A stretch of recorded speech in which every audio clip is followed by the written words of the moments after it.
May mabubuong bagong franchise ngayon sa PBA na siyang pinag-iisipan na kung paano mangyayari sa mga susunod na taon.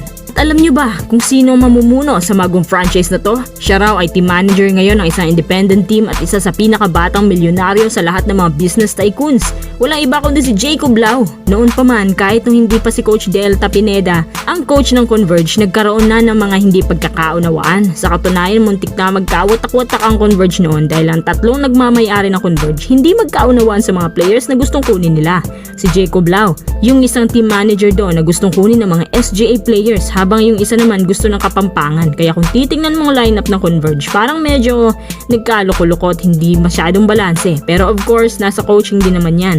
Si Jacob Lau ngayon medyo hindi din daw aktibo sa layunin ng team. Eh di kung ganoon, mas maganda para naman dumami ng konti ang franchise sa PBA. Ayon pa kay Snow Badwa, pati yung ama ni Jacob Lau, ito din yung plano.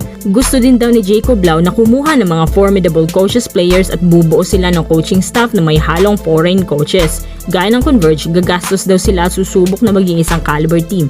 Pasalamat talagang PBA, may mga ganitong tao na gusto magkaroon ng isang caliber team para madagdagan naman ng magandang laban ng PBA.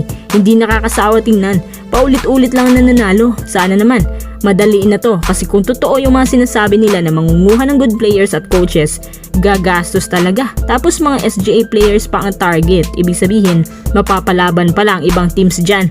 Para na rin nagkaroon ng isang guest team ang PBA kapag nabuo ang SGA sa PBA.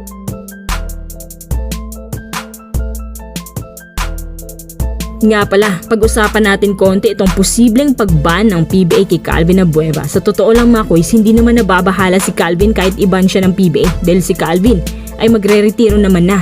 38 na siya ngayon at last trip na niya to sa Converge. Mukhang wala ding balak ang Converge na i-extend ang kontrata ni Calvin dahil nga may edad na at hindi siya masyadong productive sa kanila, hindi rin consistent. Kung kay Calvin, kahit malapit na siya magretiro, ayusin pa rin niya yung asal niya. Kasi kung balak siya ilagay ng Converge bilang mentor, hindi pa rin pala siya magkakaroon ng trabaho kasi nga banned siya. Siguro puro ligang labas na lang pwede mong asahan ni Calvin kasi may pamilya din yan. Ngayon na pinagsabihan na siya ni Kume na maghunos dili kasi one strike lang, banned na.